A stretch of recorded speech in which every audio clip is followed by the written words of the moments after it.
الرجال نما فايدة نما أفكبو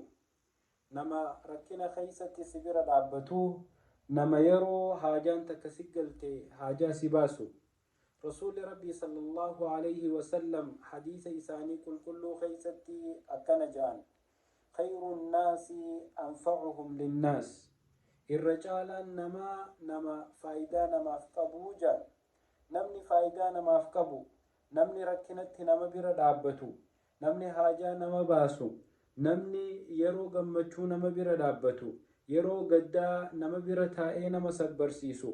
نمني يرو وهاجمت حاجة سباسو الرجال نماته شريعان إسلاما نهمته أكسما رسول ربي صلى الله عليه وسلم حديث براخيسة أكجان لا ولأن أمشي في حاجة أخي أحب إلي من أن أعتكف في هذا المسجد يعني مسجد المدينة شهرا حاجة أبليسا تكا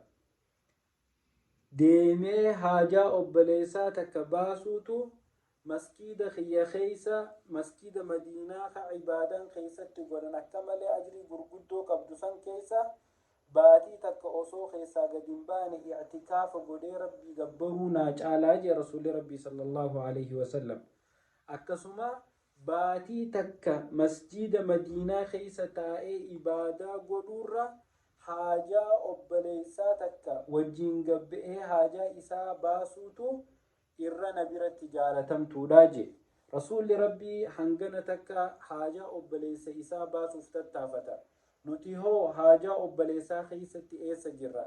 nama yeroo namni rakkate nama bira dhaabbatu nama yeroo gammachuu nama sanii wajjin gammadee gammachuu ibsatu tana gaafiin nuti akka hawaasaatittiif gaafachuu qabnu irra caalaan keessan nama fayyaduu jedhe rasuulli rabbii tanaaf nama fayyadu tahuu qabna yoo nama fayyaduu dadhabnellee nama miidhu akka hin taane tabbalayyan kee rabbiin warra nama fayyadu warra lubbuu ifii bira dabaree hawaasa ifiitiif biyya ifiitiif maatii ifiitiif faayidaa qabu rabbiin nu haa godhu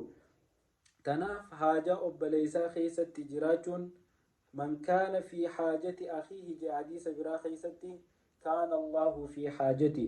nama haajaa obboleessa isaa takka keessatti tahee rabbiin haajaa isaa keessatti tahaadhaaje